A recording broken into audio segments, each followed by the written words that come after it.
Today is this guy's birthday. It's his birthday today. He is 4 years old. Look at this big guy. Happy birthday, Morty.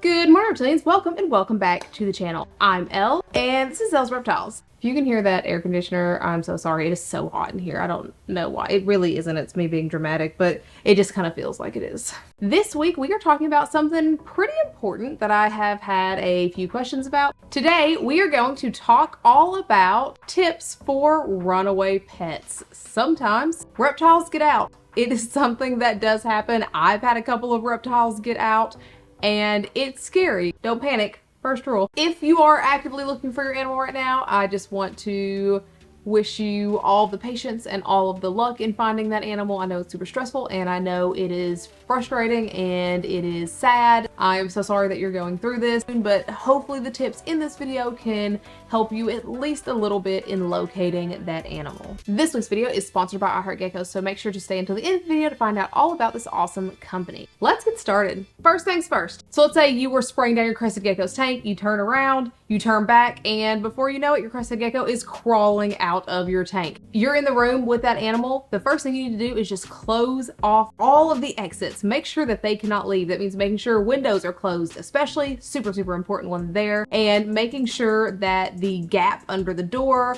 or if you have a gap over your door, making sure that those are closed off. That way that animal cannot leave that room that you are in. Obviously, if you can't find the animal immediately, you don't have to be trapped in that room. You can leave the room and then just block off the door from the other side. And also, of course, if there are other animals in the room when it happens, like especially dogs and cats, make sure to get those animals out. And if you are not in the room when it happens, if maybe you walk into wherever your reptiles are and you realize that the door is open or that a lid is off, the very first thing you should do is do not panic. Just make sure you thoroughly check that tank. Reptiles are very good at hiding, so make sure that you are checking under the substrate, you are checking in crevices of the hides, in all the hides, behind backgrounds. Backgrounds is a really big one because there is a lot of times a gap behind those backgrounds, and if you have like smaller snakes, they can get up behind those sometimes. Make sure you are checking everywhere first because there is a possibility that they're just in there and they're just hiding really good. Okay, so now that you are sure that your pet is missing and you have blocked everything off, you have gotten other animals and small children too out of the way, the next thing you need to do is grab a flashlight and start looking. Obviously, if they just escaped, look around where they just were first. If they have been escaped for who knows how long, make sure you are looking under furniture, under refrigerators. We had an anole get out last year sometime, and under the refrigerator is where we finally found him. Just hanging out under there. It's warm. There's like a drip pan under there, so there's water. Under refrigerators, under any kind of appliance that's going to be warm, under your bed. You're gonna search all of the dark, tight, and or warm places that you can find. Cabinets are another big one. If you have a tank that is propped up, especially if there's a heat pad under that tank, make sure to check under that tank because under that tank is gonna be tight and cramped and warm. And obviously you wanna start looking immediately, but the best time to find these animals is going to be at night when it is quiet. Keep in mind that your animal has gone from being in their tank to being in a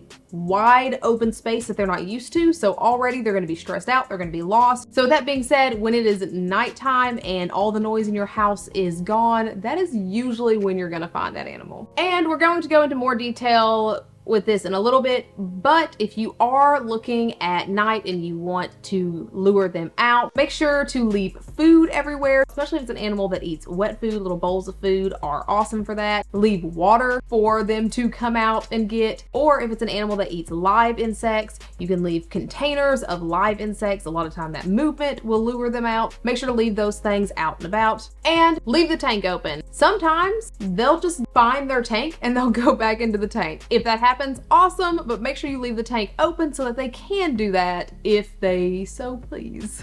Okay, so now let's go into more detail about leaving food and stuff out. So what we're going to do is two things. We're going to create an alarm system of sorts, and we're going to create traps. Trap sounds very aggressive. We're gonna create places that we can catch them. So alarms are just what it sounds like. It is something that is going to make noise or alert you in some way that your animal is moving around.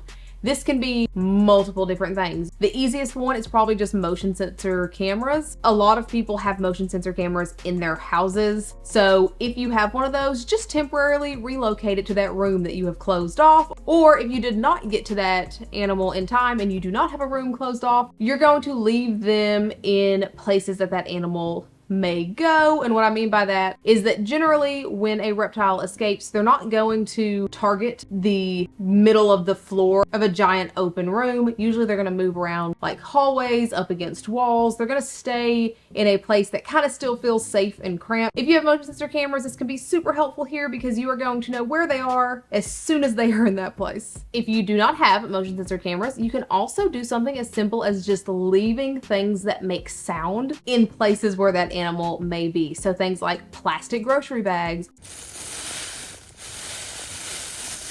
crumpled up paper, or tissue paper. Tissue paper, if you have it, it's going to crinkle so much with any little movement. But basically leaving those in areas, again, up against walls, just in places that you think that that animal may be. If you do something like that, I suggest doing it at night when there is no noise. Just sit there quietly. It may take 30 minutes to an hour, maybe even 2 hours to actually hear any movement because that animal is going to wait and make sure that there's no threats, but that can help you as well. Another thing, while it is messy but can be sort of an alarm system, is going to be flour. If you can put a light dusting of flour on the floor, and this is going to just kind of leave prints. This isn't going to alert you immediately, but it will kind of show you prints of where your animal has been. If it is a snake, you can also leave loose change in doorway areas. So like at the end of the hall, you can put like a line of loose change. Entrance to a room, you can put a line of loose change because as they slither through that, they're going to move stuff around. So those are options as well. Again, they're not going to tell you where that animal is, but it is going to let you know that that animal is around and give you a general idea of where that animal likes to hang out. But in any of these, once those alarms go off, the last thing that you want to do is sprint for that because the noise, the vibration, the hecticness and chaos that is happening is going to scare them away. So make sure that you are quietly walking to wherever that alarm went off to get that animal. And depending on what it is that you're grabbing, if it's something like a small lizard, also grab a catch cup to take with you just in case. Because again, the animal is probably going to be stressed out. And for the traps, very aggressive. For the traps, this can be a few different things. Just having that tank open is one. Making a warm, dark area to encourage them to go into that area is another. As simple as just making a dark, tight space with a heat pad under furniture, that works. And if you do this, if you potentially can, you can also turn the temperature down in your house to make that spot more desirable for them. This one's kind of iffy because your animal might just slow down and not leave the space that they're at now, but potentially it could encourage them to find that warmth. Or you can create a box or buy a trap that basically allows the animal to go in but not come back out. This usually looks like some sort of funnel or some sort of box where there's kind of like a funnel system where they can go in but then they can't get back out, if that makes any sense. If you do that and you can put like food in there for them or water in there for them or something to lure them into that trap, that can also be super helpful. The biggest thing is to be patient. This can take a while. Unfortunately, if you have a very large snake, it's probably not going to take as long as if you lose a baby crested gecko. It can take a while. Just be patient. Don't give up. Keep trying and you will hopefully find that animal. And once you do find them, know that they are probably going to be pretty stressed out. So get them back in their home. Make sure they have access to food and water, especially if it's been a long time. They're probably going to be very hungry and very dehydrated. Get them in there, make sure they have that food and water, and then just leave them alone for a day or two. Just let them settle back in. I know the multiple times that our corn snake has escaped. He doesn't get stressed out.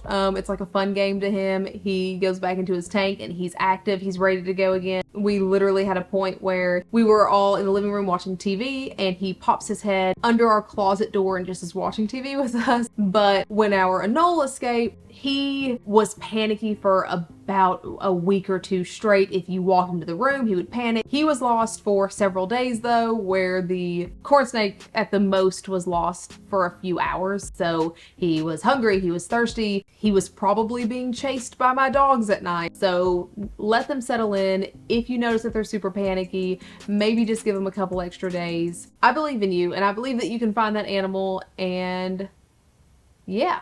But that is it. That is all that I have for this week's video. I wish you the best of luck in finding that animal, and I wish you all of the patience in finding that animal. As I said at the beginning of this video is sponsored by I Heart Geckos. I Heart Geckos is such an amazing company that has been sponsoring this channel for quite a long time, that makes conversion kits for glass tanks that you may have laying around to turn them into front opening tanks at a very affordable price. So you are no longer having to spend lots of money on those prefabricated front opening tanks. You can just make your own for a fraction of that cost, and they look super nice. They are super easy to install. They have fantastic ventilation. They are going to make your animal more comfortable when you reach in at them as opposed to reaching down at them like a predator. Make sure that if you do happen to order one of these super cool kits at iheartgeckos.com, you leave Elle's Reptiles in the How Did You Hear About Us box. That way they know that you guys are coming from here. Thank you so much to I Heart Geckos for continuing to sponsor these videos.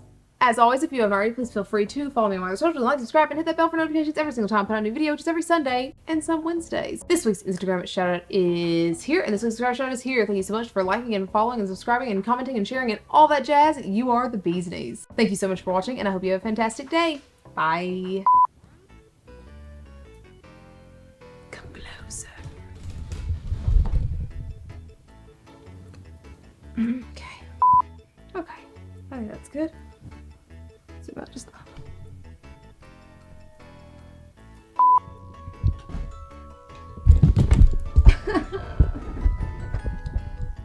all right, take 437. Oh, that's good. Oh, it's been recording this whole time. Okay.